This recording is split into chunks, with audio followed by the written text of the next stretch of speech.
Om Namo Bhagavate Sri Ramanaya. Prostrations to Ramana, shining as the Self in all beings. We start today's Satsangh with a prayer followed by Muktakatrayam by Srinanda Kumar Sir.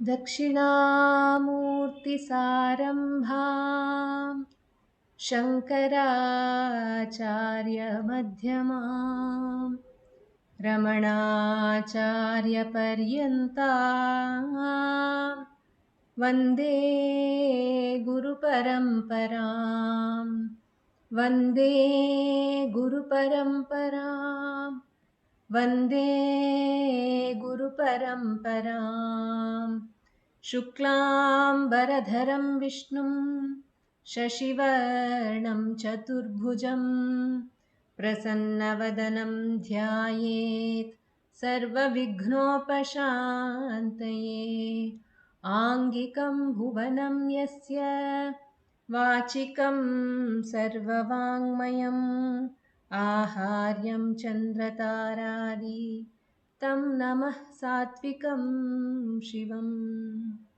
नमो रमण.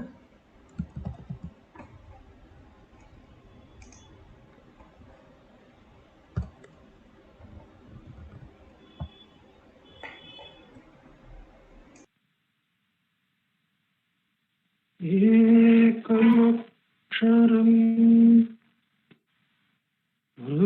निरन्तरम् भासते स्वयं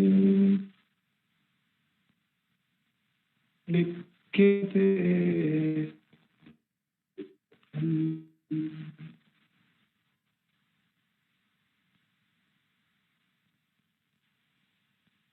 हृदयकुहरमध्ये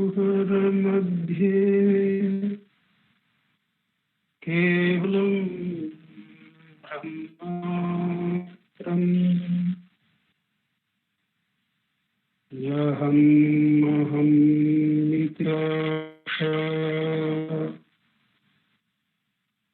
आत्मरूपेण भाति हृदि मनसा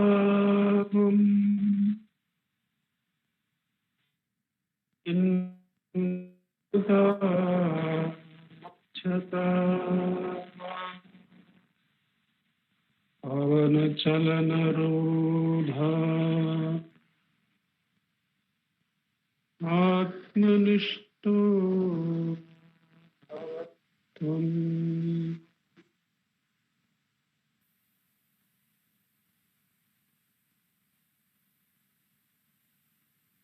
देहं मृण्मयवत् जडात्मकम्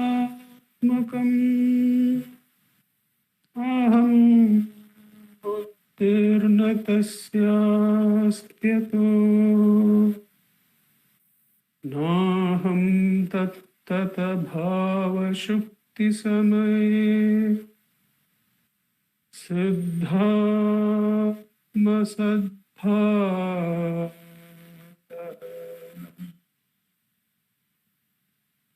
कोऽहं भावयुतः कुतो वरधिया दृष्टात्मनिष्ठात्मना सोऽहं स्फूर्तितया अरुणाचलशिवः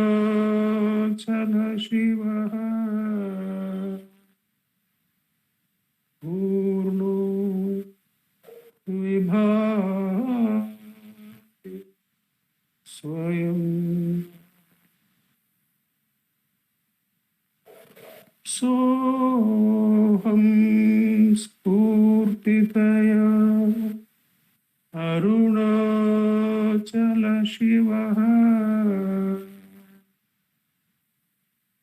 पूर्णो विभाति स्वयं. नमो रमण.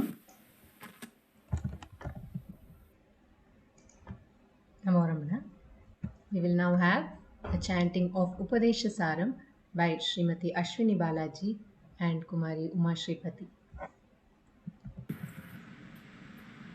नमो रमण इदमहं पदाभिक्यमन्वहम् अहमिलीनकेऽप्यलयसत्तया विग्रहेन्द्रिया प्राणवीतमा नाहमेकसत्तज्जडं ह्यसत् सत्त्वभासिका चित्त्ववेतरा सत्तया हि चेत् चित्तया ह्यहम् ईशजीवयोर्वेषदीपिदा सत्स्वभावतो वस्तु केवलम् वेषहानता स्वात्मदर्शनम् ईशदर्शनम् स्वात्मरूपत आत्मसंस्थिति स्वात्मदर्शनम् आत्मनिर्भयादात्मनिष्ठता ज्ञानवर्जिता ज्ञानहीन चेत् ज्ञानमस्ति किं ज्ञातुमन्तरम् किं स्वरूपम् इत्यात्मदर्शने अव्यया भवा अपूर्णचित्सुखम् बन्धमुख्यतीतं परं सुखम् विन्दति ह जीवस्तु दैविक अहमपेतकम् निजविभानकम् महदिदं तपो रमणवागियम् नमो रमण Namo Ramana. We will have the presentations of Ramananjali Sangeetam by Srimati V. Radha, accompanied by Pallab, which will be continued by Savitri Krishnan and Jai Shri Ram Krishnan and Revathi Shankar.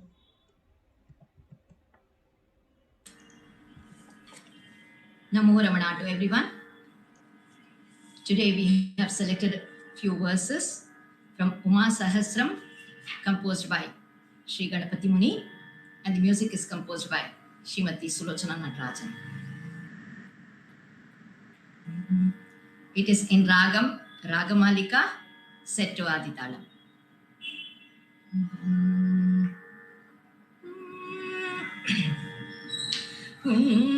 Punyasuta guha seyam ramanena mahashidam.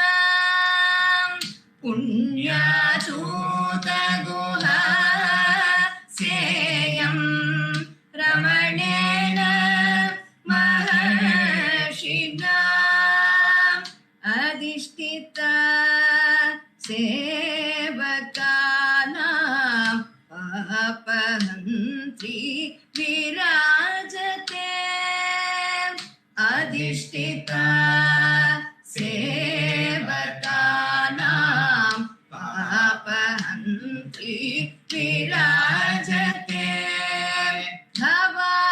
भवादितानां भवतात् सहायः भवादितानां भवतात् सहायः सहायवल्ली करुणाकटाक्षः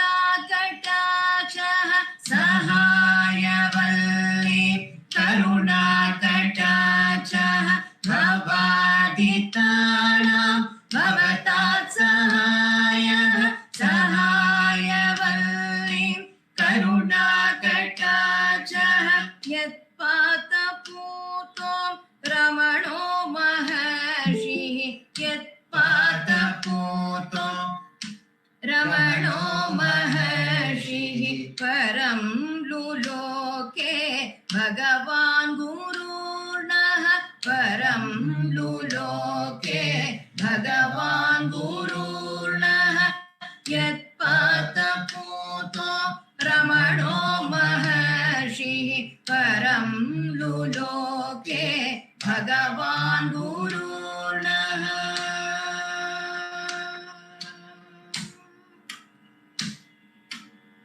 जयतु भरतः शोणीक्षखण्डं विषाद विवर्जितम् जयतु भरतः चोणीखण्डं विषाद विवर्जितम् जयतु गणपः तस्य क्षेमं विधातु मनामुनिः जयतु रमणः तस्याचार्यो महर्षि कुलाचलो जयतु चतयोर्माता पूता महेश विलासिनी अन्तर्वान्तं विलयन् अखिल जनस्यापि गुरुवराकारं श्रीशोणशैल नगरे किमपि परं विजयते ज्योतिः अन्तर्ध्वान्तं विलयन् अखिल जनस्यापि गुरुवराकारं श्रीशोणशैल नगरे किमपि परं विजयते ज्योतिः विजयते ज्योतिः विजयते ज्योतिः विजयते ज्योतिः विजयते ज्योतिः नमो रमण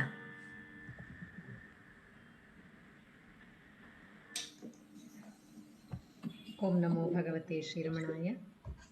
We are meditating on the Ramana Suprabhatam written by Shantananda Swami from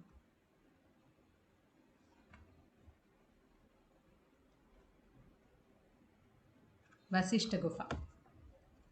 Today we are moving on to the 6th verse. Being Navaratri, Bhagavan has graced us with a verse praising Goddess Meenakshi.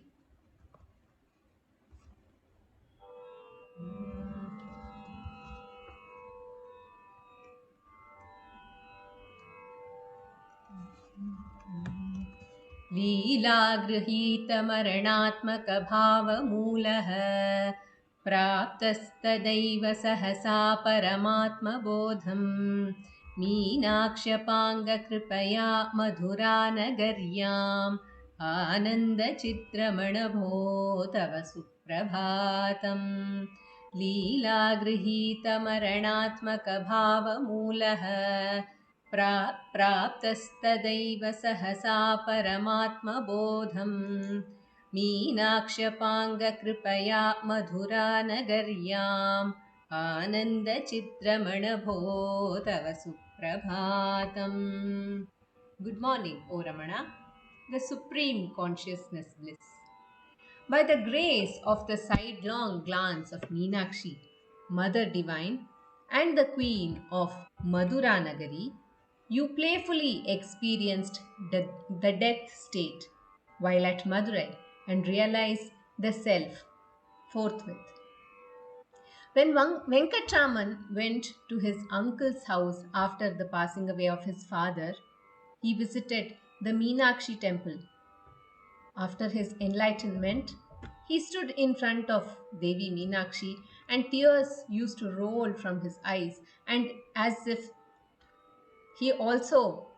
was as if he learnt the art of giving knowledge through his drishti, the sidelong glance. Let us praise that Devi who has given enlightenment to Ramana in her own place. Madhurati Devi, written by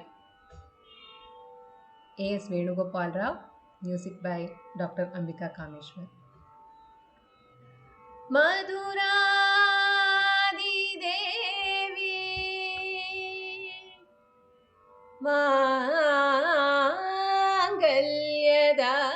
Mangalyadai, Budhamanasollasa, Madhurya Rupi, Nayanantakantena Hridayapahari, Bhayatapa Bhavatapa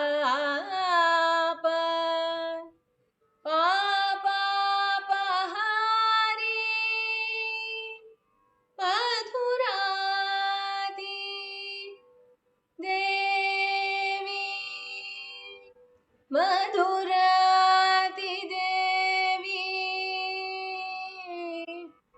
मधुरादि देवी मधुरादिदेवी माङ्गल्यदायि बुधमानसोल्लास माधुर्यरूपी नयनान्तकान्तेन हृदयापहारि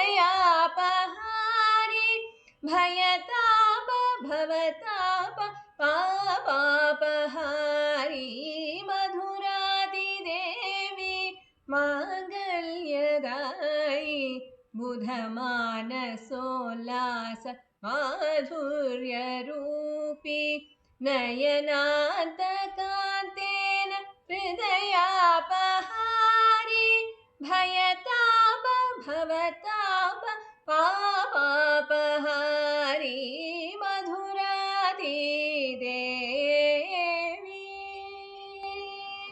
जय जय मीनाक्षी जय जय मीनाक्षी जय जय मीनाक्षी जय जय मीनाक्षी जय जय मीनाक्षी जय जय मीनाक्षी मीनाक्षी प्रणतोऽस्मि सन्ततमहं कारुण्यवारां निधिम् मीनाक्षीं प्रणतोऽस्मि सन्ततमहं कारुण्यवारां निधिम् मीनाक्षी मीनाक्षी देवी मीनाक्षी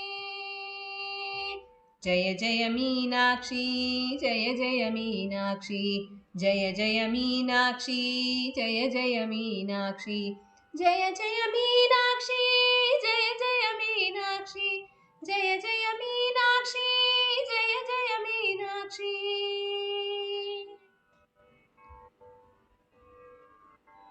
जय जय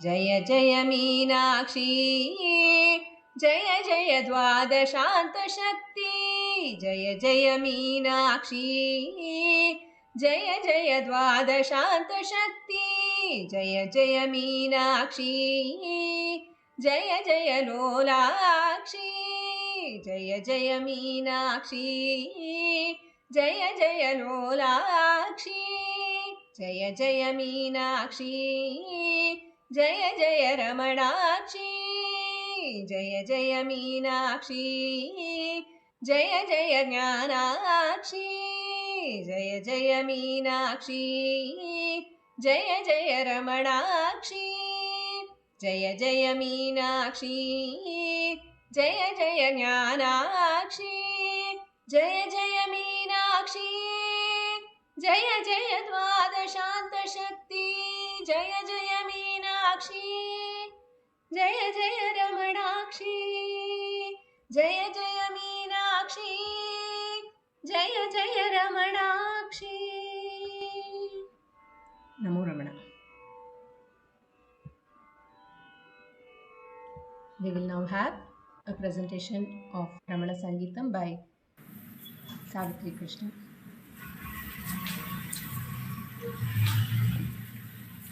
రమణుడు చూపిన మార్గము సరళము అనుసరణీయము రమణుడు చూపిన మార్గము సరళము అనుసరణీయము రమణుడు చెప్పిన వేదము పుణ్యప్రదము పఠనీయము రమణుడు చూపిన మార్గము సరళము అనుసరణీయము దేహమనడిగి గుహలో మసిలడి అహమను వ్యాఘ్రమునావలద్రోలి దేహమనడిగి గుహలో మసిలడి అహమను వ్యాఘ్రమునావలద్రోలి ఆత్మధ్యానమున జ్యోతిని తెలిసి పరమాత్మనుగని పరవశించుమని ఆత్మధ్యానమున జ్యోతిని తెలిసి పరమాత్మనుగని పరవశించుమని రమణుడు చూపిన మార్గము సరళము అనుసరణీయము స్వార్థ జీవులకు అర్థము కానిది సదాచారులకు సుగ్రాహ్యం ఇది స్వార్థ జీవులకు అర్థము కానిది సదాచారులకు సుగ్రాహ్యం ఇది మంగళప్రదమిది మహిత శక్తి ఇది అరుణాచల కరుణా కటాక్షమిది మంగళప్రదమిది మహిత శక్తి ఇది అరుణాచల కరుణా కటాక్షమిది రమణుడు చూపిన మార్గము సరళము అనుసరణీయము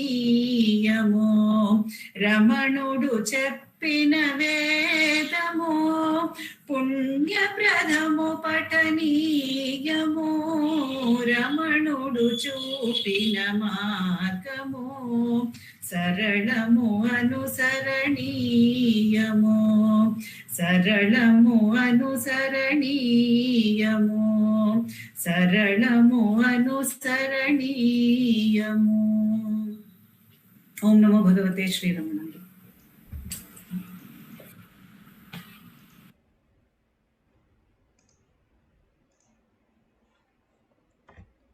నమో Ramana.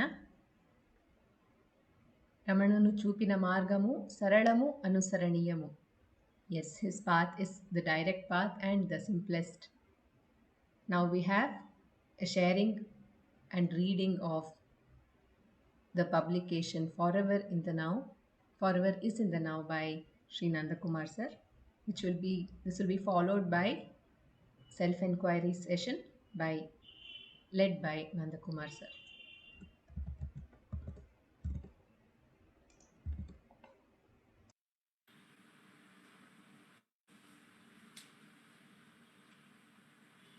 Namo Ramana. In this, the book reading segment of our satsang, we continue to read from Forever is in the Now, the timeless message of Sri Ramana Maharshi, edited and compiled by our founder president, Sri A.R. Natarajanji. We have been reading from the second article, a contribution by Professor R. Balasubramanian, who we saw was the chairman of Indian Council of Philosophical Research and he had also won a lifetime award from the institute.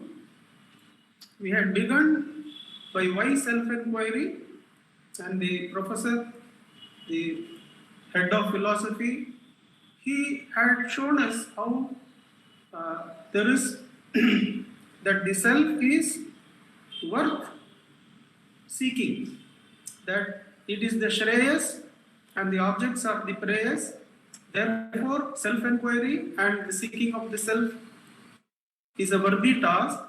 Then he went on to show us how self-inquiry is the direct path to the self. All other paths presuppose the use of the mind, whereas the self questions the very source of the mind. Therefore, it is the direct path. So we go on to a small repetition of last week's reading and then proceed to this week's reading. Second part, the self, the basic epistemic principle. Epistemology is the study of the origin, scope and nature of knowledge, any piece of knowledge that we seek. The second explanation of the term self-inquiry, which will highlight the role of the self vis-a-vis the mind and the senses, will take us to the identification of the basic epistemic principle responsible for knowledge. Earlier, he had divided self-inquiry into inquiry into the self and inquiry by the self. So inquiry into the self, he had taken us to how self-inquiry is the direct path. So here he is going to discuss how self-inquiry can be seen as self-inquiry into itself. If self-inquiry is inquiry by the self, it means that it is the self which takes note of, analyzes, investigates, examines, and knows the data presented to it. In short, it is the self that is the knowing principle. If so, what about the mind and the senses, which are generally considered to be cognizing principles, as seen from statements such as the visual sense perceives color, through the mind one sees and hears, and so on. The epistemic problem, that is the source of knowledge problem, is about the nature and function of the self vis-a-vis those of the mind and senses in the mechanism of knowing.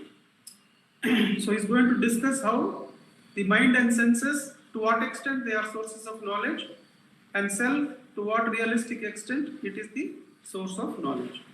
Advaita holds the view that the self is the seer or knower, the drik, and the mind and the senses, which are the seen, drishya, are only seer by courtesy. By the courtesy of the self, they also appear to be seer. It dichotomizes, Advaita dichotomizes the epistemic categories into the seer and the seen. The seer is the self alone, and everything other than the self is the seen.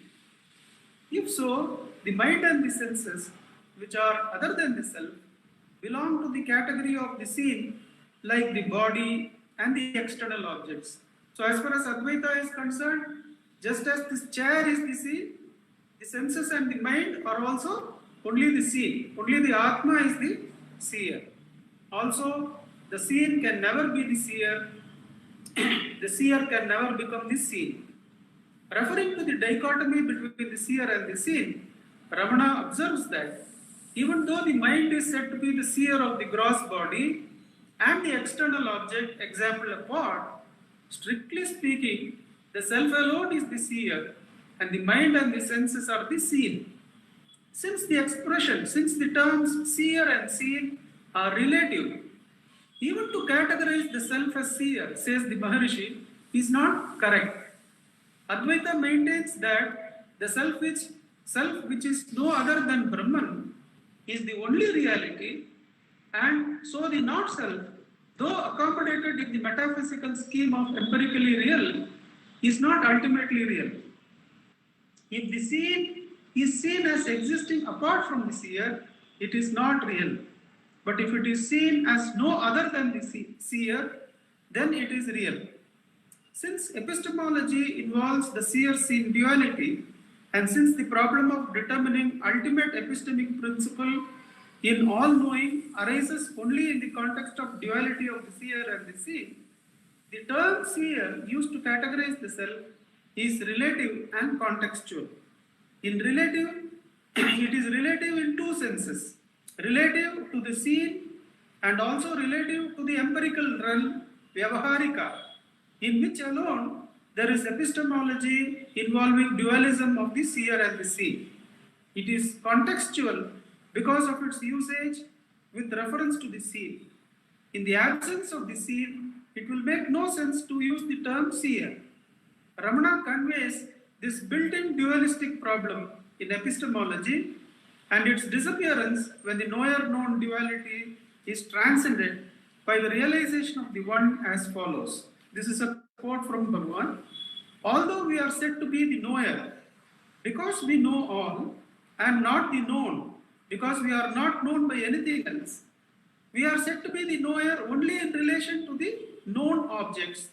In truth, however, what is called known is not apart from us, and so we are the reality that transcends the two, the knower and the known.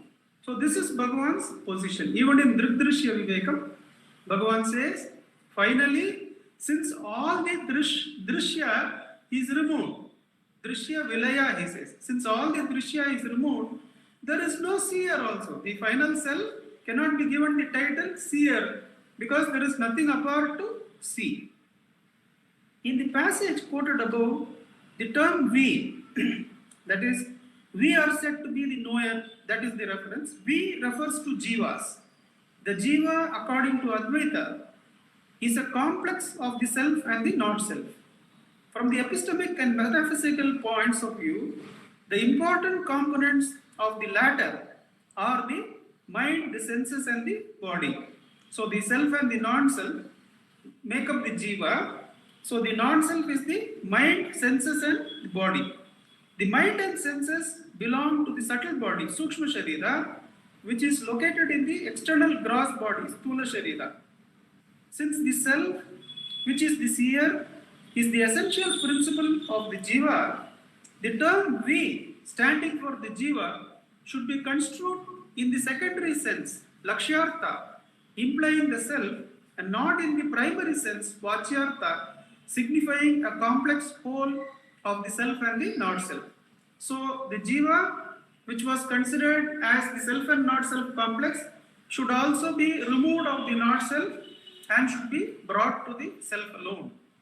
Being of the nature of consciousness, the self is the revealing principle behind the internal organ, popularly known as the mind, and senses, which are collectively known as organs of knowledge, jnanendriyas.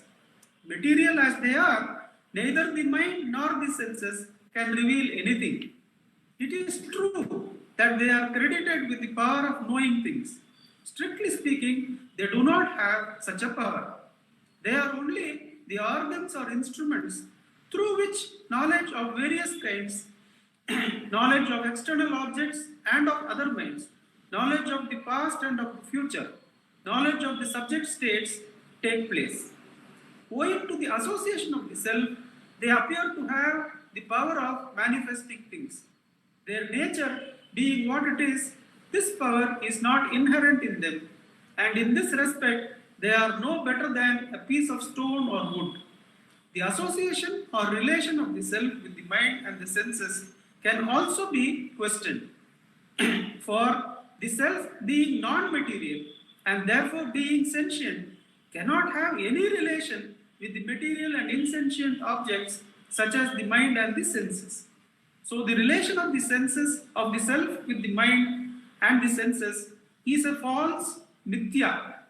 In the Advaita tradition, such a false relation, as a result of which the nature of one thing is identified with another, is called superimposition, adhyasa. So how the mind and senses appear to be the seer, that is what the philosophy professor is going to take us through from here. How they get that knowledge. In the present case, the power of revelation which belongs to the self, is falsely ascribed to the mind and senses, with the result that the latter are viewed as capable of knowing. Though essentially material, the mind and senses, like other material objects, are capable of being inspired by the self because of the sattva component in their makeup, and also because of their proximity to the self. Being closest to the self, the mind is the medium for transmitting the sentient nature from the self to the senses and then to the body. That the mind, the senses and the body are the beneficiaries from the self is brought out by Shankara in the following. There is a quote from Adi Shankara from his commentary on Brihadaranyaka Upanishad. The intellect, being transparent and next to the self, easily catches the reflection of consciousness of the self. So even the wise men happen to identify themselves with it first. Next comes the mind, which catches the reflection of the self through the intellect. Then the senses through the contact with the mind, and lastly the body through the senses. Thus the self successively illumines with its own consciousness the entire aggregate of body and organs. So the self is simply self-luminously present. By association, by being proximate, the intellect is first lit, then intellect lights up the mind lights up the senses, and the senses light up the body, and we see that person is alive, this person is alive and active. That is how we refer, but it is actually the self within that alone is to be said to be the source of consciousness. So, what really sees is the self. The seeing of the self is eternal. That is, it has, that is to say, neither beginning nor end. The seeing of the self has no beginning or end. It is real, paramarthiki. But the seeing of the mind through the senses is only through the light provided by the self. It is connected with the object and has a beginning as well as an end. So whatever we see through the eyes is only from the light of the senses, light of the self. But the difference between the light of the self and the light in the eye is that the light in the eye, whatever it sees, has a beginning and an end. It has a scope. The scope is from here through here. Whereas there is no limitation to the seeing of the self. The seeing of the eye is connected with the object and has a beginning as well as an end. By contrast to the real seeing of the self, it is called ordinary seeing or laukiki. Since the multifarious mental acts, as they come and go, are witnessed by the self, the latter is called as witness self. The self, that is to say, is the witness of seeing of the mind. But the seeing of witness self cannot be seen by anything else because there is no other seer.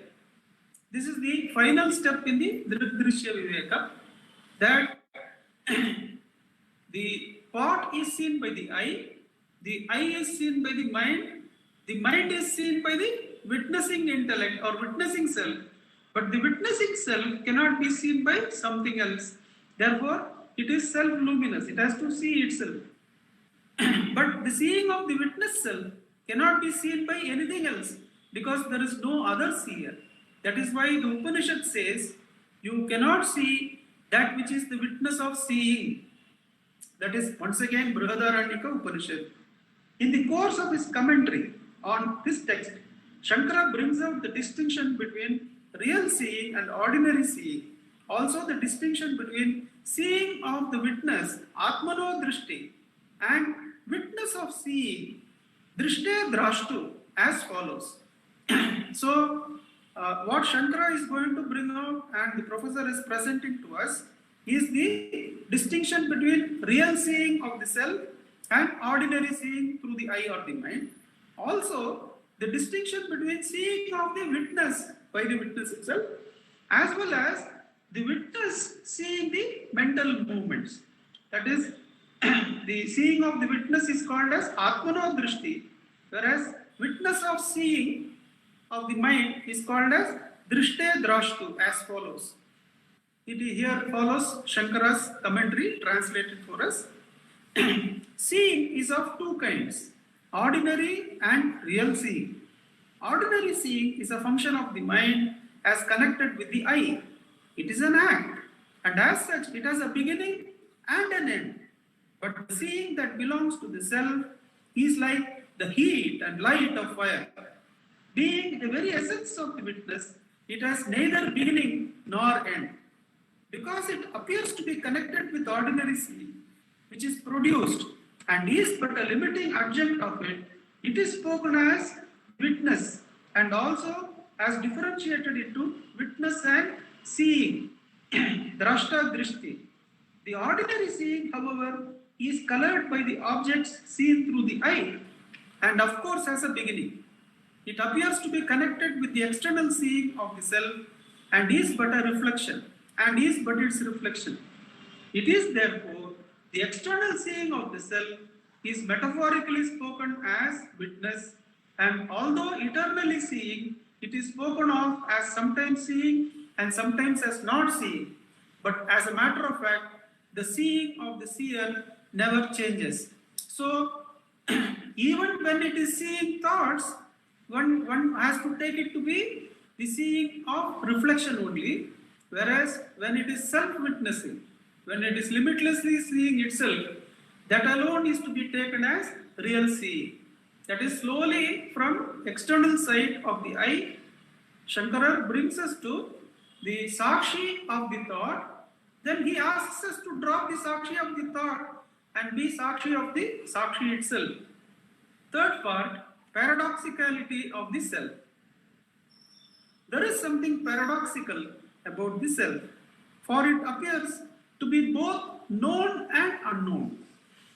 The self is not what is known, and what is known is not the self. So these are the popular sayings that those who say that they know, they do not know, and those who say they do not know, they are indeed the ones who know. This is the paradoxical nature of the self that is being discussed here. The self is not what is known, and what is known is not the self.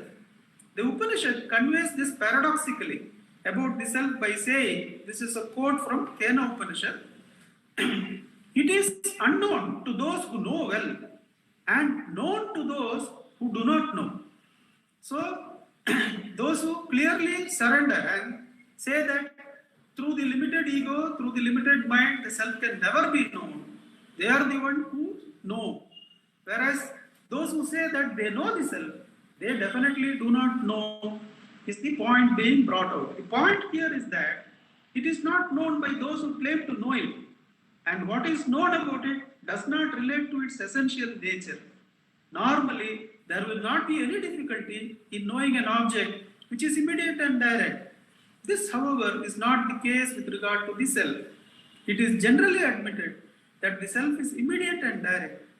When the Upanishad introduces Brahman, it characterizes it as immediate and direct. Yet, Sakshat Aparokshat Brahma, for the most important reason that it is identical with the self, which is immediate and direct. So the Brahman and the self are one and the same, and their knowledge is said to be immediate and direct in the Upanishads.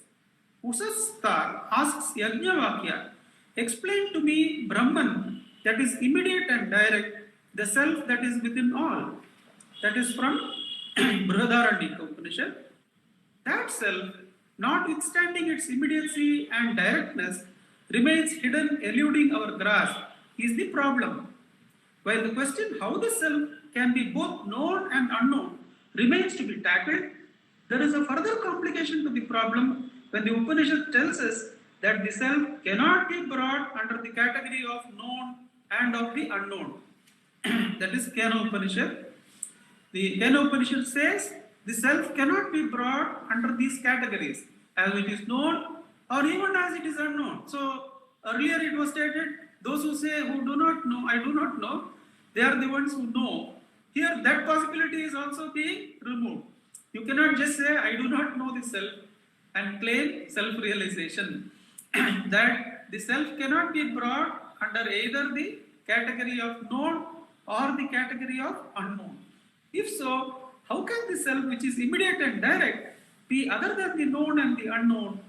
It is therefore necessary to inquire into the paradoxicality of the self with a view to find out its truth. Om Namo Bhagavate Sri Ramanaya. We take up the article further with Bhagavan's grace the coming week.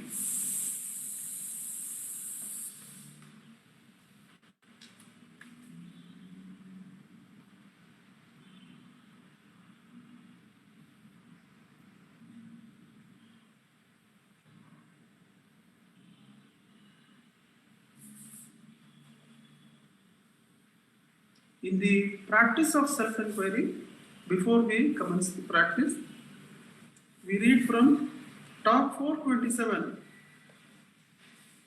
This is from Talks with Sri Ramana Maharshi. The date is 12th June 1937. Talk 427. It is said, devotee, it is said that the universe consists of light and sound. Are these two constituents, like the light and sound in the physical world, can they be seen and heard with physical organs, the eye and the ear, or are they to be experienced only subjectively?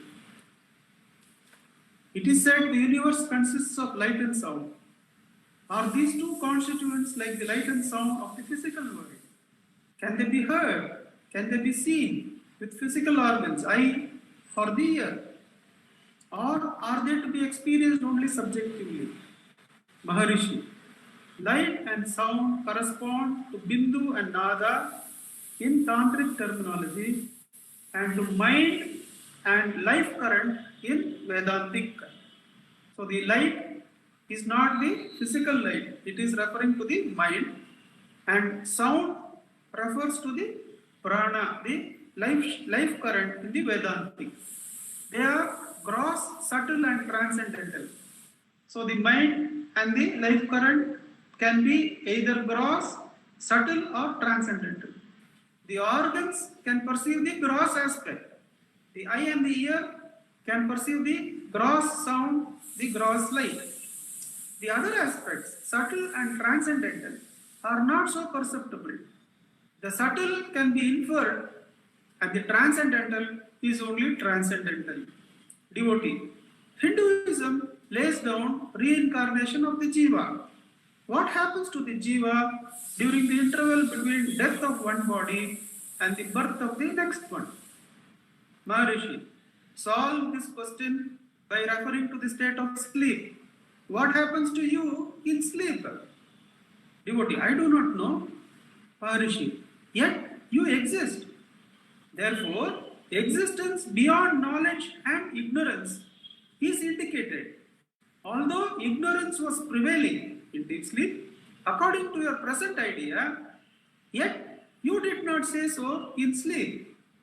You continue to exist all the same. Mere ignorance does not rule out the fact of your existence. Devotee, in the practice of meditation, are there any signs of the nature of subjective experience or other ways which will indicate the aspirant's progress towards self-realization? Maharishi, the degree of freedom from unwanted thoughts and the degree of concentration on a single thought are the measure to gauge the progress. It's a very rare comment from Bhagavan. Usually whenever progress is asked, Bhagavan would ask, for whom is the question of progress? Who wants to go from here to there? Whereas here Bhagavan is giving a clue. The degree of freedom from unwanted thoughts and the degree of concentration on a single thought are the measure to gauge the progress. Devotee, is it necessary to take to sannyasa for self-realization? Maharishi, sannyasa is to renounce one's individuality. This is not the same as tonsure and ochre robes. A man may be a grihi, yet if he does not think he is a grihi, he is a sannyasi. On the contrary, a man may wear ochre robes and wander about. Yet if he thinks he is a sannyasi, he is not that, since the individuality is still there. To think of sannyasa defeats its own purpose. Shri Bhagavan remarked, people see the world. Perception implies the existence of a seer and the seen. The objects are alien to the seer. The seer is intimate, being the self. They do not, however, turn their attention to finding out the obvious seer, but run about analyzing the seen. The more the mind expands, the farther it goes and renders self-realization more difficult and complicated. The man must directly see the seer and realize the self. As the professor was referring, Bhagavan is referring here that if seen is pursued, then it leads to endless pursuit and journey away from the self and not towards the self. Devotee. So then, it amounts to synthesizing phenomena and finding out the one reality behind. Maharishi, why do you still consider the phenomena? See who the seer is. Synthesis means engaging the mind in other pursuits. That is not the way to realization. So Bhagavan is clearly saying that when a thought arises, do not try to go behind the thought, analyze it with cause, effect, what it will give, how it came about, and all that. But simply let go the phenomena of thought and ask, For whom is this thought?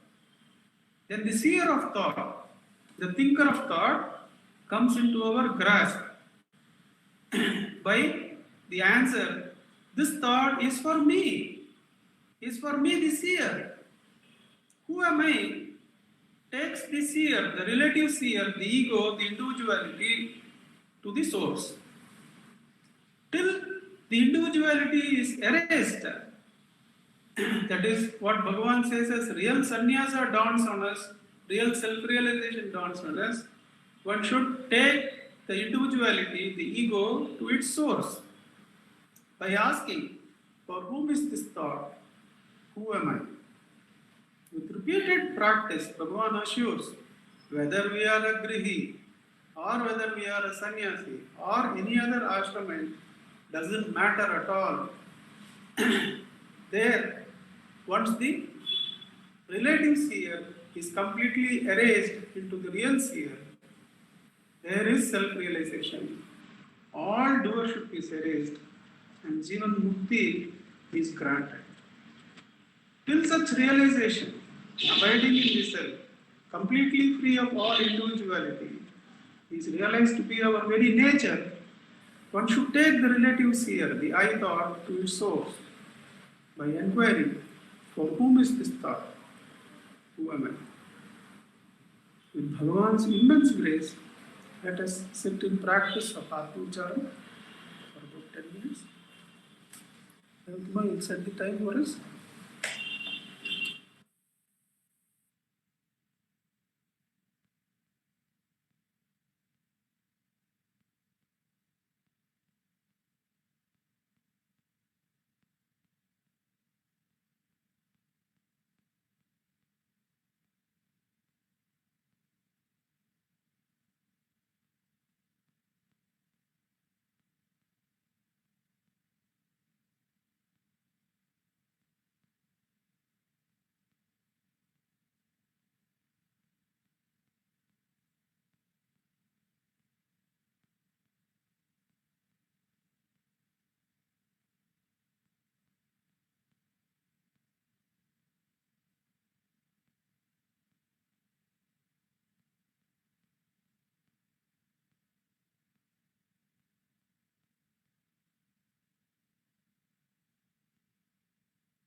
Bhagavate Shri Ramana. Namo Ramana. Namo Ramana. We will now have the sharing of Hastamalaka Stotram by Sri Venkatesh Nishpani sir. Dakshinamurti Sarambham Shankaracharya Madhyamam Ramanacharya Paryantam Vande Guru Paramparam Vande Guru Paramparam Vande Guru Paramparam Shruti Smriti Purananam Alayam Karunalayam Namami Bhagavat Padam Shankaram Loka Shankaram Shankaram Shankaracharyam Keshavam Badarayanam Sutra Bhasha Krito Vande Bhagavanto Punah Punah. Om Namo Bhagavate Sri Ramanaya. By Bhagavan's immense grace, we are doing Manana on the Hastamalaka Stotra.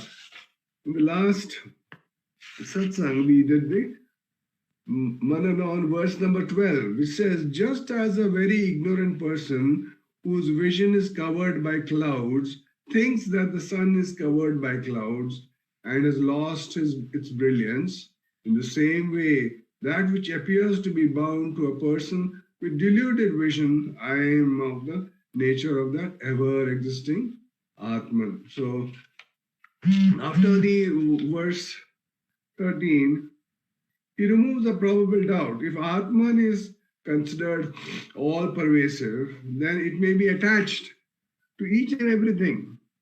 If it is not all-pervasive, then it is limited by space. What is correct is what Hastamalaka clarifies in the verse number 13. I request Sapna to kindly chant the verse, please.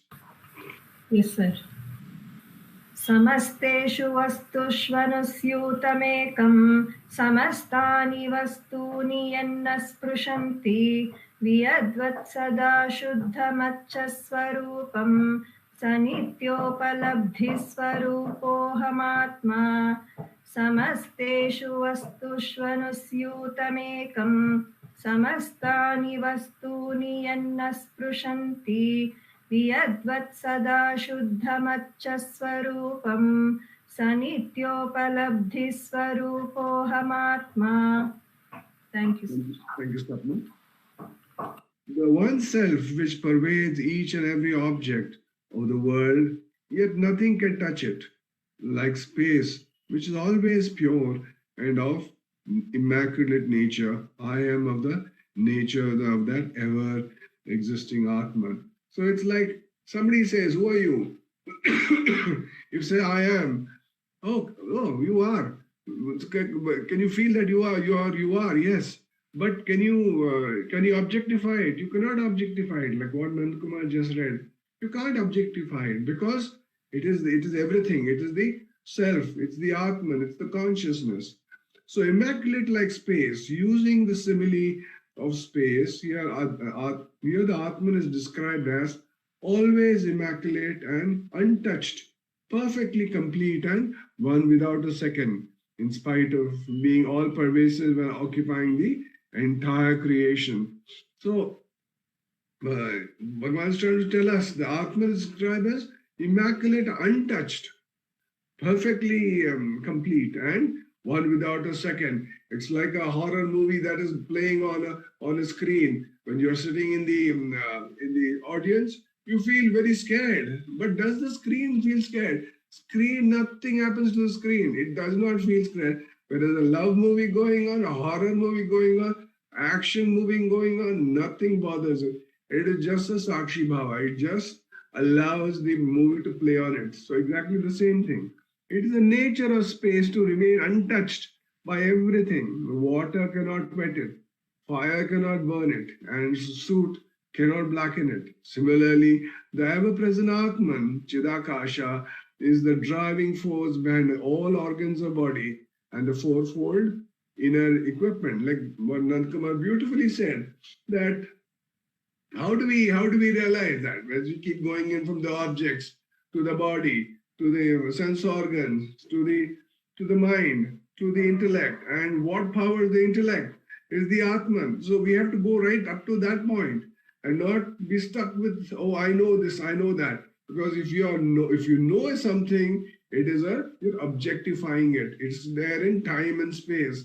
It is there for you to be able to catch hold of. You can hold on to it. So that is not the self. So Bhagavan says here, very important, the Atman Chidakasha is the driving force behind all organs of the body and the fourfold inner equipment.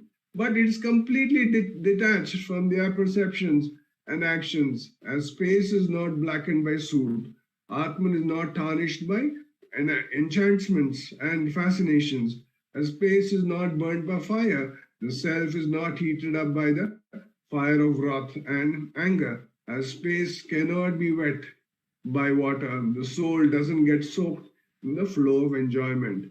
As space supports the clouds without attachment, the self remains aloof when the body is engaged in enjoyment due to the plays of Maya. This is like a football match. If a football match is going on, the two great teams, Manchester United playing Liverpool, and there's such a English Premier League. There's a final going on. Everybody, 30,000-40,000 people are watching in the stadium.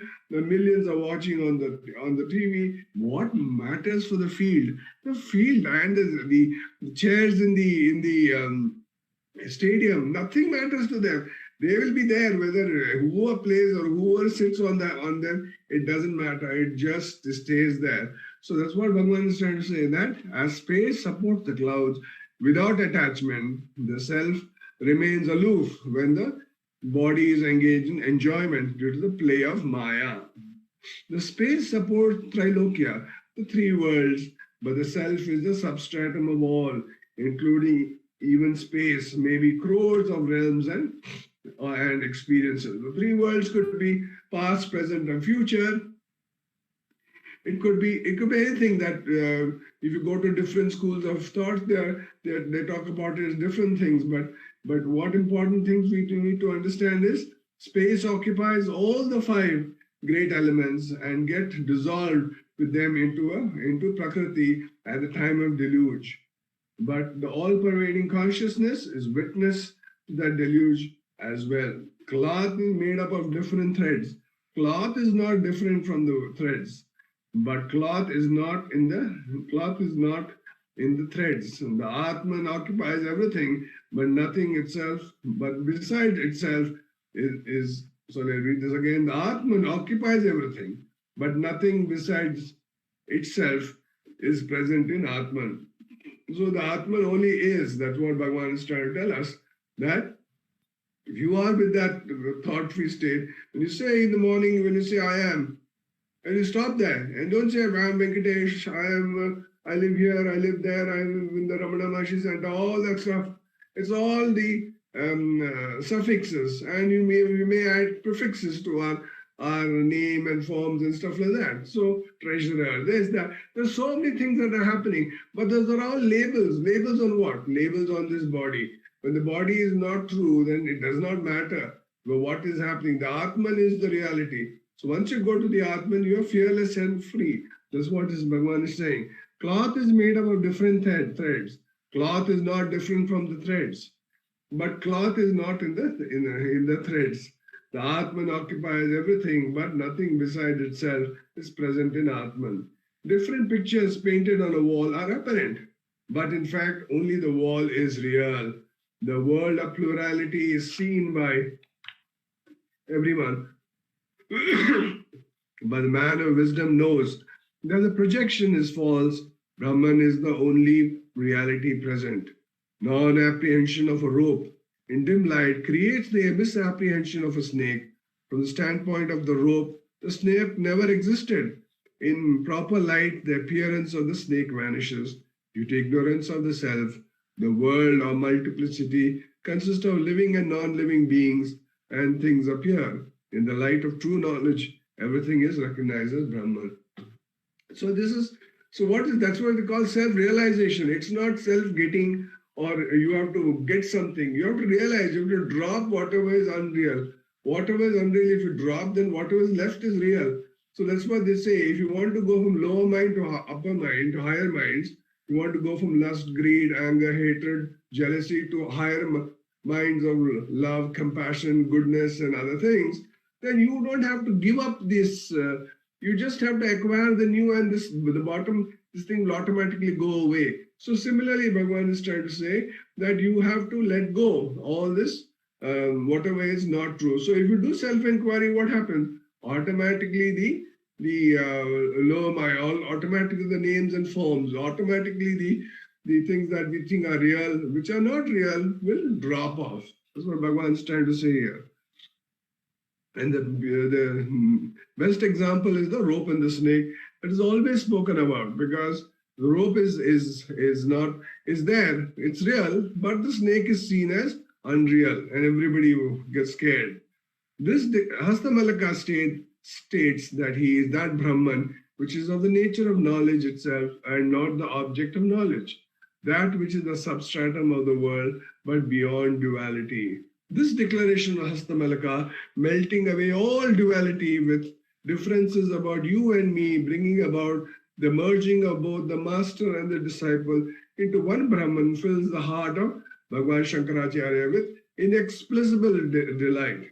As a mother cow lovingly licks the whole body of a newly born calf, the Acharya was thrilled with bliss and poured his nectarian affection on this boy through his loving eyes. The moon is capable of removing only the external heat, but the benign look of the Sadguru gives a cool, refreshing, pleasant peace at all levels. When a disciple becomes enlightened with the grace of the Master, even though he himself is already this ocean of infinite happiness, the Master is most delighted to see the disciple expressing his own experience of the supreme reality. So all gurus, we have to take this for sure, all gurus want all the disciples to be in the same state that they are. This is a fundamental thing. We always think that, oh, Guru, we go to Ramana and say, no, tell us what's to be done. He says, no, you are that. When you are that, you've forgotten who you really are, and you explore yourself. When you explore yourself, you will experience that God within you. And when you talk about this experience with Bhagavan in your heart, Bhagavan is in your heart. If you talk about this experience with Bhagavan in your heart, he'll be very, very happy. He'll be delighted. That's what is being said here. The Sadguru generally compared with a mother, but his love is free from even traces of worldly delusion and entanglement and attachments. So now we are having the Navaratri. So it's a beautiful statement. Sadguru generally compared with the mother. 1,000 mother, million mothers is what a Sadguru is, because he gives you the highest. He gives you that knowledge by which the Janma Marana cycle will end. You will not come back to this world of names and forms, because it is Maya. It's nothing true in this.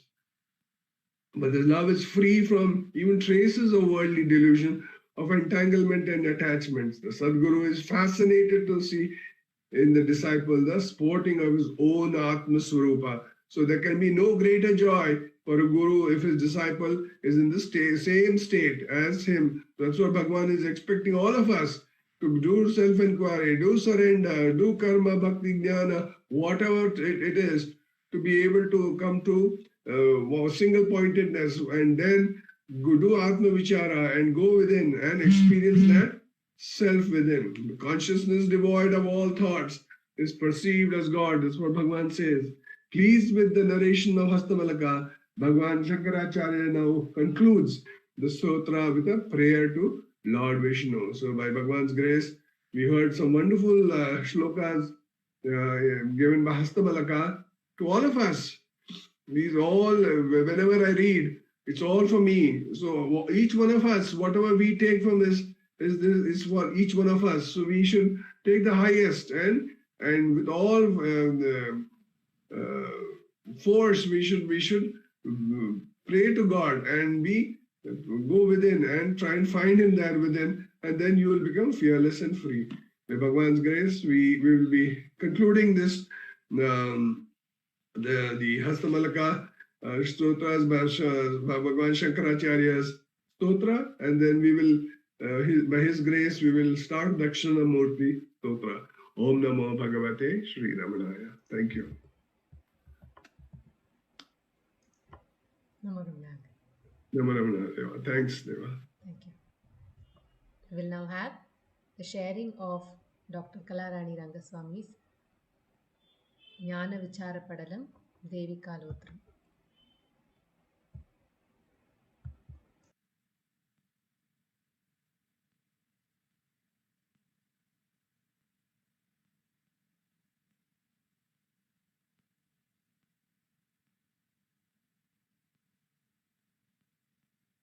ஓம் நமோ பகவதே Sri ரமணாய.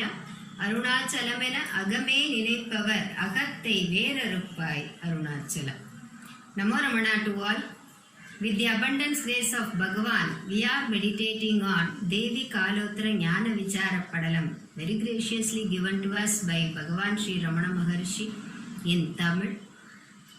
And in the last Satsangh we saw, when the mind which is wandering outside is made to get turned inward and abide in the self, there will be absolutely no sorrow, because the mind, when merged with the self, also becomes the self itself, and the nature of the self is only Ananda. In that state, we find no difference. We see nothing other than the self. There is no direction for the self, as it takes the form of all the objects in the world. It does not have any particular form for itself. It is self-illuminating and Purna Vastu. In the next stanza, Bhagavan says, Yavvuyir yevvedan tittiyal seyyum tozhilgal. With the expectation to attain a particular goal, the jiva performs many karmas on that direction only. When a person wants to be a successful businessman, he works in that direction.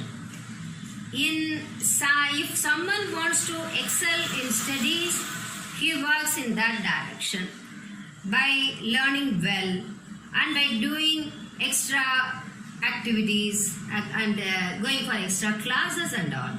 If there is an aspiration for becoming a very good dancer, the effort will be put on the learning of dancing.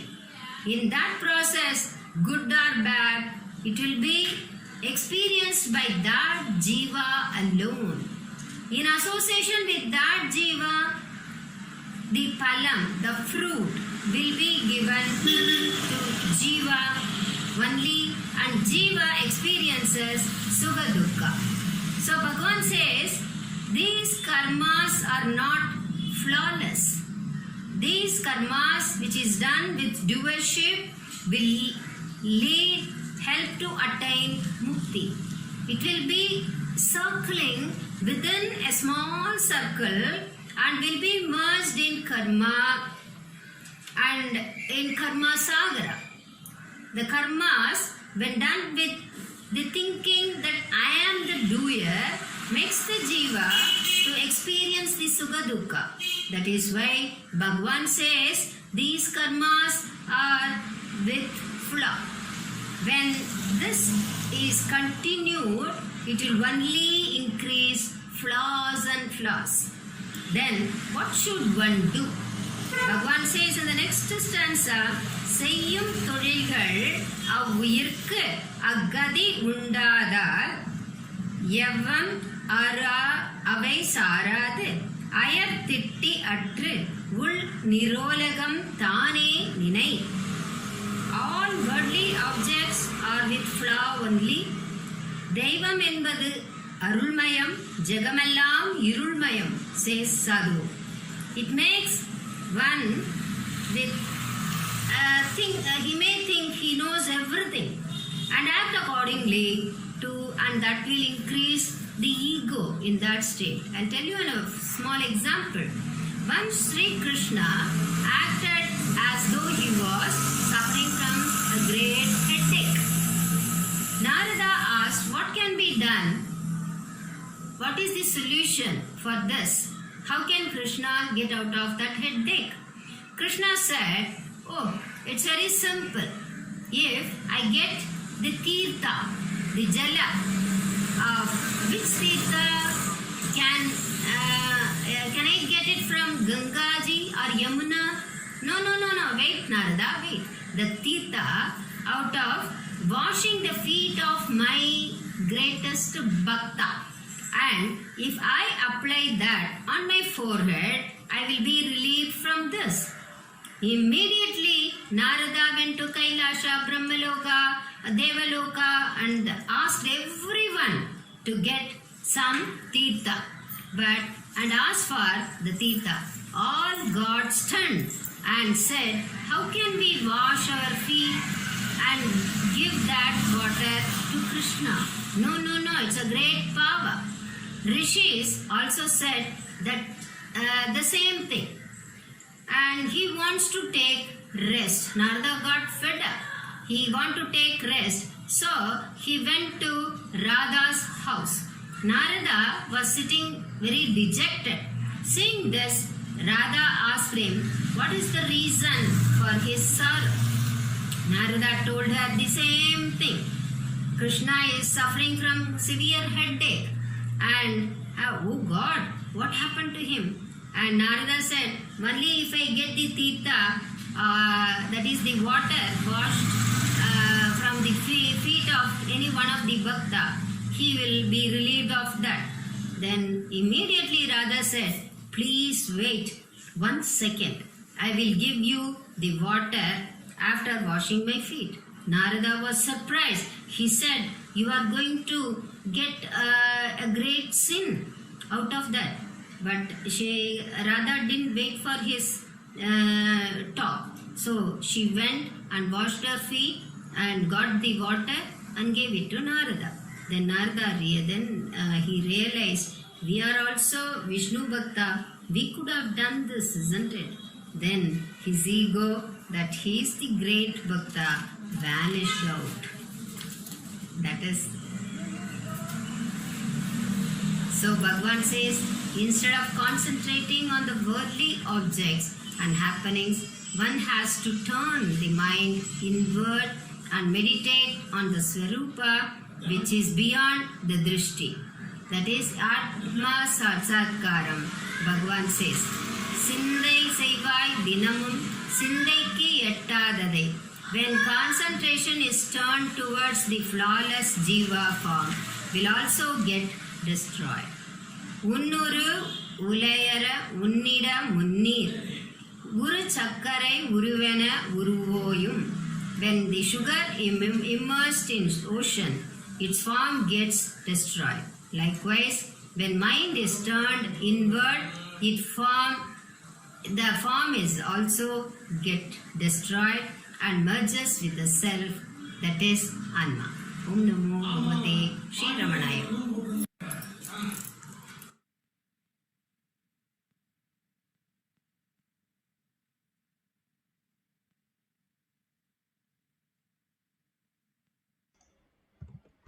Namo Ramana. We will now have the sharing of Ramanacentre by Sri Ujjwal Jagdish.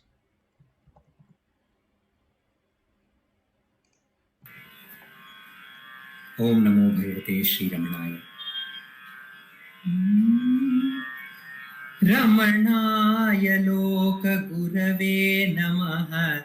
Ramanaya Loka Gurave Namaha. Kechit Yoga Vidam Purasara iti Prajnani Buddhya Pare Sadhu Kashidati Tare Gurudiya Kepyangri Padmam Tava Sevante Ramana Vidana Manuja Kshemaya Jatakshitau Dvitrastvam Girijanka Pita Nilayam जानन्ति देवं गुहम् रमणनिगे लोकगुरुविगे नमन रमणनिगे लोकगुरुविगे नमನ ಕೆಲವರು ಯೋಗಿ ಶ್ರೇಷ್ಠನೆಂದೆಣಿಸುವರು ಜ್ಞಾನಿ ಎಂದೆಣಿಸುವರು ಇತರರು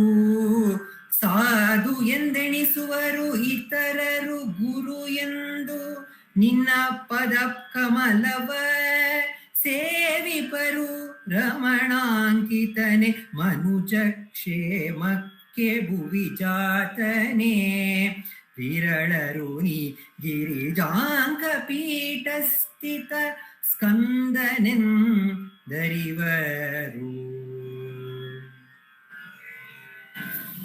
Ganapati Muni in this verse of Ramana Chatvarimshat says, O Ramana, many devotees from all the nook and corner of this world are drawn to you, and they are drawn by different reasons.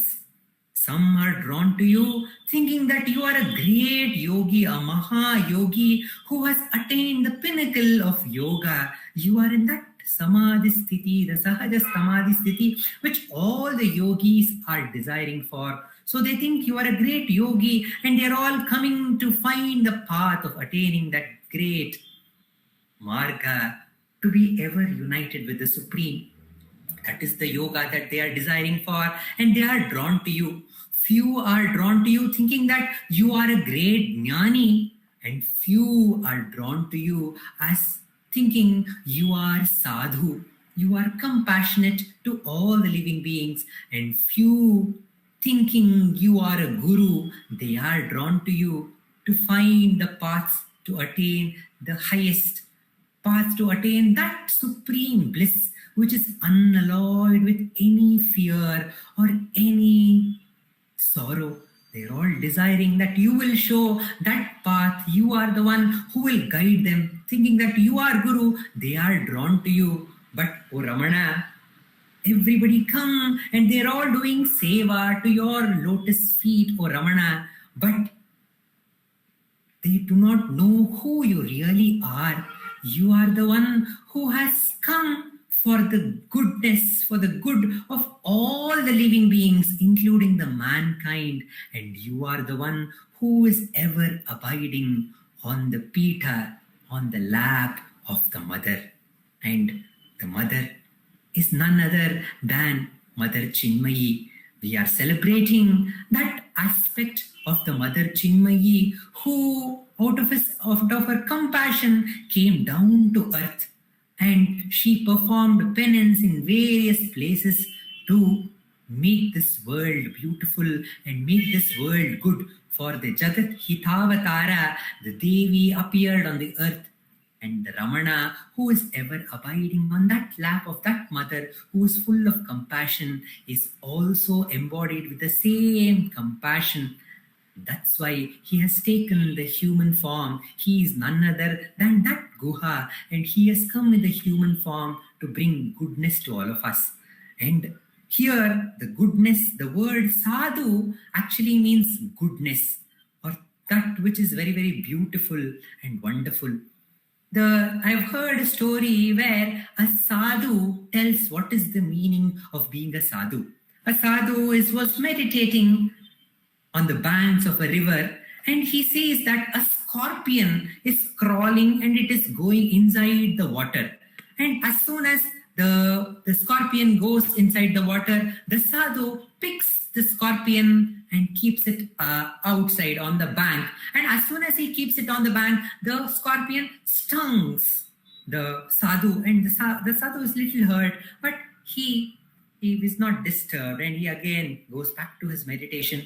Again he notices that the scorpion is slowly crawling and moving towards the river, and again the sadhu picks out the scorpion and keeps it outside. And this happens a few times, and there is a person who is noticing this, and he comes and says, "Oh sadhu, don't you know that the nature of the scorpion is to sting us? So why are you helping that scorpion and again and getting hurt?" said the person. And the sadhu replied, The nature of the scorpion is to bite us, but the nature of a sadhu is to be compassionate and to help that scorpion from drowning inside the water. It is the nature of the sadhu to help everyone. That is the greatness of a sadhu who is compassionate to everyone. In Ramana's life, we see that Ramana was compassionate to everyone, and he was specially compassionate to even robbers. The robbers who hit Bhagavan, and Bhagavan told, if you are not satisfied, please hit the other leg also, said Bhagavan. Such was his compassion. And when the devotees told, Bhagavan, don't we have to go and complain? Don't we have to go and catch them and punish them? Ramana told, they are misguided men. They do not know what is right and what is wrong. But we should not leave our dharma. We are sadhus. So we should hold on to our dharma of compassion to all the beings. And such was the compassion of Ramana. When we think about the glory of Ramana and Ramana's mother Alagammal, in one of our earlier dance drama of Ramana Maharshi's End of a Learning, One Evening with Ramana, there is a scene which shows the glory of Mother Alagammal. There is a set of robbers in Tiruchudi, and they, a few nights before, when the magistrate's bullock cart was passing by through the forest path, these dacoits, they stopped the magistrate bullock cart and they threatened that magistrate, and they told, give away all that you have. And the magistrate is telling, you don't know who I am. Okay, you don't know who you are talking to and from whom you are taking all the money and all the suitcases which is filled with important papers. You don't know who I am. You don't know what is the consequence, says the magistrate. And the robber says, whoever you are, nobody can save you in this dark night in the forest. Even if the God comes, even if the God cannot save you, give away all the money and all the precious things that you have. So they take away the suitcase which has the papers from the court, and they take away the chain, they take away his watch, they take away everything that is valuable from the magistrate, and they threaten the driver and the magistrate, and they are about to leave. Then they hear the sound of one more bullock cart, and soon they realize it is not bullock cart of any other person. It is the bullock cart of their dear Appa, their dear Vairakkuruvi Ayya, the one who is as precious as diamond. So they hear that sound and they leave everything there and they run away. And Sundaram comes and notices that magistrate bullock cart is waiting, and he comes and he asks magistrate, what happened? Oh, it seems that there is a dacoit people. They have all come and they have tried to rob you. What happened? Are you safe? Then the magistrate says, yes, I am safe. But they told that even if the God comes, I cannot get saved. But they just heard your bullock cart and they left everything and left me safe and gave away all the precious things that they have stolen. Your greatness is unmatched. Even the robbers who are misguided, even they respect you, Sundaram Iyer. So they both go to Tiruchudi, and next day they say the magistrate stays in the house of Sundaram Iyer in Sundara Mandiram, and the next day they leave for the work in the city, and at that time the robbers come to the house of Sundaram Iyer and they call out to whom? Other than Amma. They call out to Amma and they say, Amma, Amma. And then the Alagammal rushes out of the house and sees, oh, you have come. What is the matter? Do you want to see Sundaram Iyer? He has just now gone to the city for some work. And they say, no, Amma, we came to see you because from past few days, we have not been getting any money out of our work. So we are very, very hungry. Our family is also hungry. We are very, very hungry. So please give us some food. And as soon as Mother Alagammal hears this, why didn't you tell this before itself? If you had told me just before, I would have got you the food. Why did you make me ask you all these questions, that why did you come? And I asked you about, I heard about the magistrate, you looting the magistrate, and how the magistrate was saved by the Sundaram Iyer. She had asked all these enquiries, and she tells, why did you waste any time? I would have given you the food right away. Such was the compassion of Mother Alagammal. She quickly went inside and prepared hot, fresh food, and she made into small, small packets for their, not only the robbers but also their family, and she gave the packet to them, and they were surprised. Amma, what is this? We asked for some old food, but you are giving us fresh food, and that was so much of food. And Adagammal says, I know that if you have not got any money, your family will also be hungry. So this food is not only for you, it is for your family to go home and have it at your leisure and be satisfied with the food. But whenever you are hungry, don't hesitate. Come quickly and I will give you the food, said mother. And this Ramana, who was in that very same house of Adagammal, Ramana, who was ever played on the lap of Adagammal, Ramana is as compassionate as Ramana Adagammal, and Adagammal is none other than the Matrabhuteshwara. She is Arunachaleshwara himself, who is no different from mother, who came in the form of mother too as Adagammal and gave birth to this light, this Skanda Avatara, Bhagavan Ramana. And we remember that compassion which is ever waiting for us in the heart. And it is telling, why are you wasting any time? Come quickly, ask for food. I will give you that Amrita. I am ever waiting with that Amrita in my hand. Come quickly. Don't waste any time. That is the call of that mother who is shining within us. And Ramana is that very compassion of the mother which has incarnated in our lives and telling us, reminding us to get back to that Amritattva which is ever shining within us. Om Namo Bhagavate Sri Ramanaya. Namo Ramana. We will now have the sharing of Ramana Ashtottaram by Dr. Sharda. Namo Ramana. Prostrations to Ramana, shining as a self in all beings. By the immense grace of the self, manifest as Ramana, we are meditating on the Ramana Ashtottara Shatanamavali.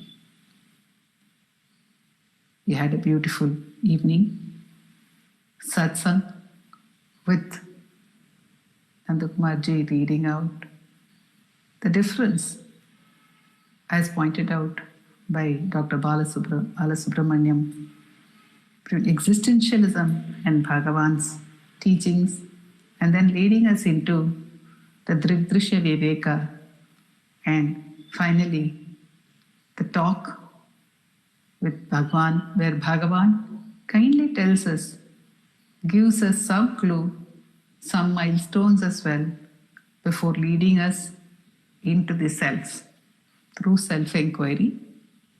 And then we had the lovely episode of Hasta Malaka, where the motherly love of the Sadguru was shown. The self-inquiry is the motherly love of Bhagavan, the path. The mother is the teacher. The Sadguru is the one who in motherly love leads us back to the self. Ujjwal Jagdish just now pointed out that we have the Chinmayi. Ramana is a Chinmayi calling out to us from within, as Bhagavan has referred to the self as Chinmayi, the mother within. And normally in our tradition also, all manifestation is mother, is the divine mother. The self is Shiva and manifestation is Shakti. Everything that is manifest is the mother principle. So Ramana is the mother. He is the self manifest. Therefore, he is the mother. Indridumannayir peridarul puriboi. And what does the mother do? We found even in the earlier namas of Ashtottaram, Sahayamba Sahayavate Namaha, Shonachalamaho Lina Manasaya Namaha. Vishwanatha Swami tells us that it is the mother who shows, who points out, this is your father, and then reveals the glory of the father. So what does the divine mother do? She points out the glory of the real father, of the self. And here was the young Ramana, the boy Ramana. We saw He was getting educated where? In mother's own place, Mother Meenakshi's own place, Dwadashanta Mahasthala. In that Dwadashanta Mahasthala, Labdha Vidyodayaya Namaha. He was getting educated there. Mother was educating him. We enjoyed the different lessons given by Mother to him, the lessons in compassion, the lessons in surrender, the lessons in friendship, and the lessons in teaching through the Nayana Vidya, teaching through the eyes. And Mother had already told him, already indicated to him the presence of the Father in the heart, the presence of Shiva in the heart as a glorious Arunachala. But time had come for Mother to send him on the Father's work. For Mother to put the child on the Father's work. He is coming of age now. So he has to be told, this is where your Father is. This is where you have to do the job of your Father. The work of your Father, Arunachala, has to be done here. Till now the boy doesn't know. He knows about the glory of the Father, but he does not know where the Father is. And he does not know the physical location of the Father and where his work lies. So this is the time Mother finds. She who is time and space, she who is all manifestation, comes to him, as it were, or brings Shiva to him, as it were, for a very, very important lesson. The lesson of knowing Arunachala is a place on earth. Arunachala is here and now. It is available to us. And so when Bhagavan, as a 16-year-old, he was one day alone in his home, or maybe his relatives were there, but it so happened that he opened the door to a relative, a distant relative, as it were, not a regular visitor, some rare visitor to their house, known yet unknown. Such is the one, the Supreme One. He comes and knocks at the door. He comes. Dr. Venugopal Rao asks, Ballaya Jiva Bandavaru Yarendu? Manaya Kadatati Nindavaru Yarendu? Ballaya Jiva Bandavaru Yarendu? Manaya Kadatati Nindavaru Yarendu? Ballaya. Do you know who's standing at the door? Who's knocking? And you know who he is? He is the one who has wiped out the darkness in your eyes and put the collyrium of knowledge. Kanna kole toledu kadigeya hachidava. Who will do that? The mother does that. The mother cleans our face, she washes our eyes, she washes our face, and she puts the Anjana, Jnananjana Shalakaya Chakshur Unmilitam Yena Tasmai Shri Gurave Namaha.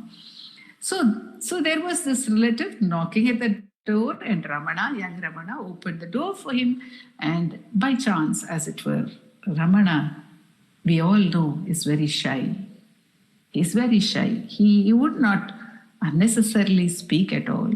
And devotees say that in the path, while climbing up on the mountain, if Bhagavan happened to be climbing down and he noticed somebody was climbing up, he would be the first to move aside to let them go by. Very shy. Very shy. So he would speak less. He would not find any need to speak also most of the time, unless asked. Very shy. So he would not express himself unnecessarily in any way. Even when the words came to him, Karunayal Ennayanda, the words of the Padikam and the words of the Ashtakam, when they were coming and saying, write us down, write us down. He said, why? Why should I do that? So very, very shy Ramana. But on that day, he asked the relative, where from are you coming? Where are you coming from? A question which he asks us to ask. within ourselves. Where from am I coming within me? This relative of ours, this person whom we take to be a very good friend or relative, this I, he says, if we ask to it that question, where from are you coming, dear one? Then it will give you an answer which will transform your life.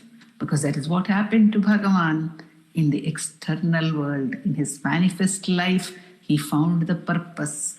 On that day, when the relative answered, Arunachalam, Arunachalam. That word which was shining in his heart, Arunachala, Arunachalam. That was the reply. The relative didn't say, I'm coming from Tiruvannamalai. He could have said that, but he said Arunachalam. He said Arunachalam. Normally in the Tamil parlance, they say Arunachalam. Arunachalam yena, Arunachalam yena ahame ninaippava rahattai vera rupai. So that is what Bhagavan begins his Aksharamanamala with, Arunachalam. Arunachalam. That word which was reverberating within him all the time, which had been shown, revealed to him by Sahayamba as the glorious state of the Father, he now says, is it a place on earth? Is it some place which people can go to? Vindati iha jivastu deivikaha, Bhagavan learned. Here and now we can attain to that glorious state. Here and now it can be attained. It is on this bhumi, this body. Within this body it can be found. With this body it can be found. Here and now it can be found that Arunachala is the Guruvak. The mother who is the Guru is telling, yes, it is Tiruvannamalai. It is Tiruvannamalai. What is that Tiruvannamalai? Adu bhumiyin idayam. Adu bhumiyin idayam, says Bhagavan. Idu bhumiyin idayam. So what is that Tiruvannamalai within us? Arunachalamena aham. Bhagavan says, on that day, it was revealed that bhumi in idayam was revealed. That in this bhumi, the idayam is there. Arunachala is shining in one place. Shiva is shining in one place. As Arunachala, he is shining as the heart of the universe. Similarly, Bhagavan would give us that secret path, that secret clue, the Hridaya Vidya, about which Vishwanatha Swami describes later, Hardha Vidya Prakashakaya Namaha, that Hridaya Vidya, to discover him within the body and thereby to transcend the limits of the body and all else. So that is the great Vidya which Mother Meenakshi gave to him in Madurai. The Vidya that there is a bhumi in idayam. Arunachala is the heart of the universe. The self is the heart. This secret knowledge, this secret vidya, the Hridaya Vidya, Mother Meenakshi taught to Bhagavan before he became established fully in the Shiva Tattva, which happened later. Om Namo Bhagavate Sri Ramanaya.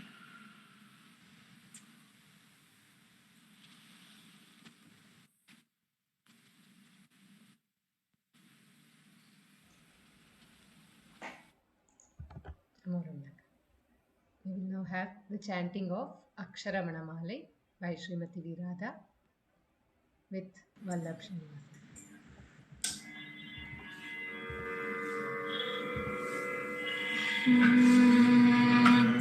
Arunachala Shiva, Arunachala Shiva, Arunachala Shiva, Arunachala.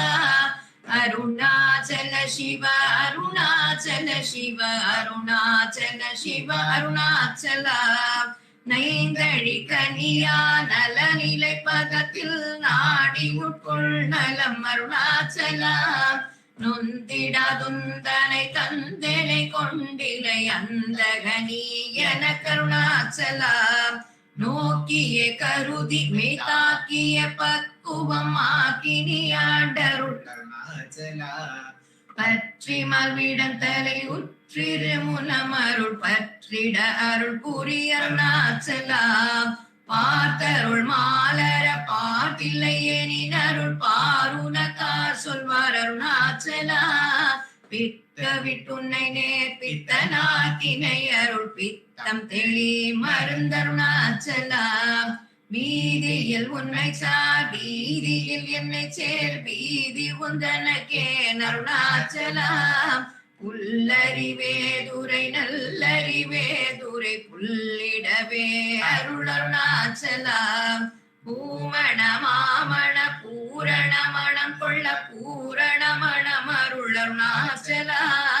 பெயர் நினைத்திடவே பிடித்திழுத்தனை உன் பெருமையார் அறிவார் அருணாச்சலா பேத்தனம் விட விடா பேயா பிடித்தென்னை பேயனாக்கினை என் அருணாச்சலா பைங்கொடியானான் பற்றின்றி வாடாமல் பற்று கொடாய்கா அருணாச்சலா அருணாச்சல சிவ அருணாச்சல சிவ அருணாச்சல சிவ அருணாச்சலா அருணாச்சல சிவ அருணாச்சல சிவ அருணாச்சல சிவ அருணாச்சலா அருணாச்சல சிவ அருணாச்சல சிவ அருணாச்சல சிவ அருணாச்சலா அருணாச்சல சிவ அருணாச்சல சிவ அருணாச்சல சிவ அருணாச்சலா அருணாச்சல சிவ அருணாச்சல சிவ அருணாச்சல சிவ அருணாச்சலா அருணாச்சல சிவ அருணாச்சலா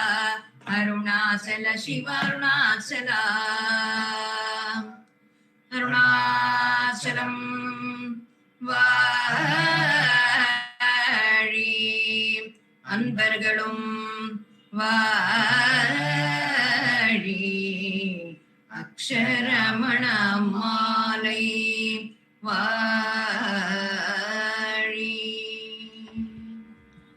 நமோ ரமணா.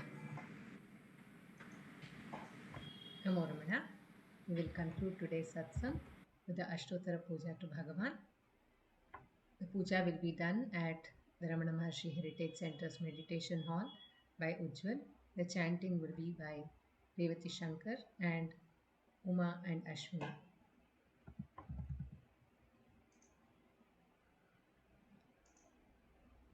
भारद्वाज विश्वनाथ विरचितं श्रीरमणाष्टोत्तरशतनामावली अपार सच्चित्सुखवारिराशेर् यस्योर्मिमात्रं भुवनं समस्तं गुहाहितं तं रमणं गभीरं चिन्ताविहीनं हृदि चिन्तयामि. ॐ महासेन महोंशेन जाताय नमः. ॐ श्रीरमणाय नमः. ॐ गुरवे नमः. ॐ अखण्डसंविदाकाराय नमः. ॐ महौजसे नमः. ॐ कारणोद्भवाय नमः. ॐ जगद्धितावताराय नमः. ॐ श्रीभूमिनाथस्थलोतिताय नमः. ॐ पराशरकुलोत्तंसाय नमः. ॐ सुन्दरार्यतपःफलाय नमः. ॐ कमनीयसुचारित्राय नमः. ॐ सहायाम्बा सहायवते नमः. ॐ शोणाचलमहोलीनमानसाय नमः. ॐ स्वर्णहस्तकाय नमः. ॐ श्रीमद्वादशान्तमहास्थले लब्धविद्योदयाय नमः. ॐ महाशक्तिनिपातेन प्रबुद्धाय नमः. ॐ परमार्थविदे नमः. ॐ तीव्राय नमः. ॐ पितृपदान्वेषिणे नमः. ॐ इन्दुमौलिना पितृमते नमः. ॐ पितुरादेशतः शोणशैलं प्राप्ताय नमः. ॐ तपोमयाय नमः. ॐ उदासीनाय नमः. ॐ महायोगिने नमः. ॐ महोत्साहाय नमः. ॐ कुशाग्रधिये नमः। ॐ शान्तसङ्कल्पसंरम्भाय नमः। ॐ सुसन्दृशे नमः। ॐ सवित्रे नमः। ॐ स्थिराय नमः। ॐ तपःक्षपितसर्वाङ्गाय नमः। ॐ पुल्लाम्बुजविलोचनाय नमः। ॐ चन्द्रिकासितहासश्रीमण्डिताननमण्डलाय नमः। ॐ चूतवाट्यां समासीनाय नमः। ॐ चूर्णिताखिलविभ्रमाय नमः। ॐ वेदवेदान्ततत्त्वज्ञाय नमः। ॐ चिन्मुद्रिणे नमः। ॐ त्रिगुणातिगाय नमः। ॐ विरूपाक्षगुहावासाय नमः। ॐ विराजदचलाकृतये नमः। ॐ उद्दीप्तनयनाय नमः। ॐ पूर्णाय नमः। ॐ रचिताचलताण्डवाय नमः। ॐ गम्भीराय नमः। ॐ परमाचार्याय नमः। ॐ सुप्रसन्नाय नमः। ॐ अभयप्रदाय नमः। ॐ दक्षिणास्य निभाय नमः। ॐ धीराय नमः। ॐ दक्षिणाभिमुखाय नमः। ॐ स्वराजे नमः। ॐ महर्षये नमः। ॐ भगवते नमः। ॐ ईड्याय नमः। ॐ भूमविद्याविशारदाय नमः। ॐ विमलाय नमः। ॐ दीर्घदर्शिने नमः। ॐ आप्ताय नमः। ॐ ऋजुमार्गप्रदर्शकाय नमः। ॐ समदृशे नमः। ॐ सत्यदृशे नमः। ॐ सत्याय नमः। ॐ प्रशान्ताय नमः। ॐ अमितविक्रमाय नमः। ॐ सुकुमाराय नमः। ॐ सदानन्दाय नमः। ॐ मृदुभाषिणे नमः। ॐ दयार्णवाय नमः। ॐ श्रीशोणाचलहृद्भूतस्कन्दाश्रमनिकेतनाय नमः। ॐ सद्दर्शनोपदेष्ट्रे नमः। ॐ सद्भक्तवृन्दपरिवृताय नमः। ॐ गणेशमुनिभृङ्गेन सेविताङ्घ्रिसरोरुहाय नमः। ॐ गीतोपदेशसारादिग्रन्थसञ्चिन्न संशयाय नमः। ॐ वर्णाश्रममतातीताय नमः। ॐ रसज्ञाय नमः। ॐ सौम्याय नमः। ॐ आत्मवते नमः। ॐ सर्वावरिमतस्थानाम् आराध्याय नमः। ॐ सर्वसद्गुणिने नमः। ॐ आत्मारामाय नमः। ॐ महाभागाय नमः। ॐ मातृमुक्तिविधायकाय नमः। ॐ विनताय नमः। ॐ विनुताय नमः। ॐ विप्राय नमः। ॐ मुनीन्द्राय नमः। ॐ पावकोज्ज्वलाय नमः। ॐ दर्शनादकसंहारिणे नमः। ॐ मौनेन स्वात्मबोधकाय नमः। ॐ हृच्छान्तिकरसान्निध्याय नमः। ॐ स्मरणात् बन्धमोचकाय नमः। ॐ अन्तस्तिमिरचण्डांशवे नमः। ॐ संसारार्णवतारकाय नमः। ॐ शोणाद्रीशस्तुतिद्रष्टे नमः। ॐ हार्दविद्याप्रकाशकाय नमः। ॐ अविच्युतनिजप्रज्ञाय नमः। ॐ नैसर्गिकमहातपसे नमः। ॐ कमण्डलुधराय नमः। ॐ शुभ्रकौपीनवसनाय नमः। ॐ गुहाय नमः। ॐ दण्डपाणये नमः। ॐ कृपापूर्णाय नमः। ॐ भवरोगविषग्वराय नमः। ॐ स्कन्दाय नमः। ॐ देवतमाय नमः। ॐ अमर्त्याय नमः। ॐ सेनान्ये नमः। ॐ पुरुषोत्तमाय नमः। ॐ श्रीरमणभगवते नमः। श्रीरमणाष्टोत्तरशतनामपूजां समर्पयामि। यस्थाणोररुणाचलस्य पदयोः स्मृत्या जनिं प्राप्यत दिव्यानुग्रहसुप्रवाहविवशस्तादात्म्यभावं गतः हृन्निष्ठस्वगभीरनित्यतपसा लोकान् पुनास्येकराट् तस्मै श्रीरमणाय ते नम इदं लोकोत्तरज्योतिषे।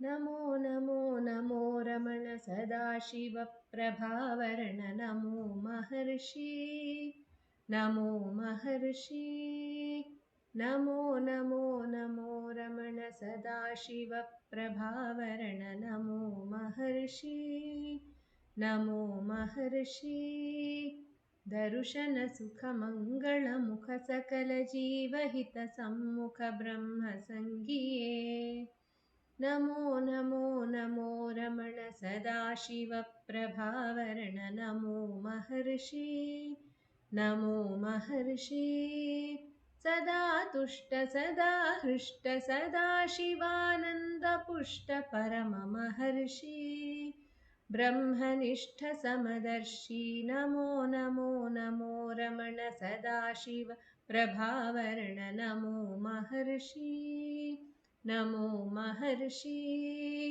ನಮ್ಮ ಮನವದೊಂದು ಕಾಡು ನೀನರಿತಿಹೆ ಅದರ ಜಾಡು ಹಿತವನರಿತು ನೀಡುತ್ತೆಮ್ಮ ಕೊರೆಯ ತಣಿಸಲೈ ಬೇಡಲೆಂದು ಬಂದ ನಾವು ನೋಡಿಯೇ ತಣಿವೆವಯ್ಯ ಮೋಡಿಗಾರನೇ ಹಿತವ ನುಡಿದು ಪೊರೆ ನಮ್ಮನು ಬ್ರಹ್ಮ ಸಂಘಿಯೇ ನಮೋ ನಮೋ ನಮೋ ರಮಣ ಸದಾಶಿವ ಪ್ರಭಾವರಣ ನಮೋ महर्षि नमो महर्षि।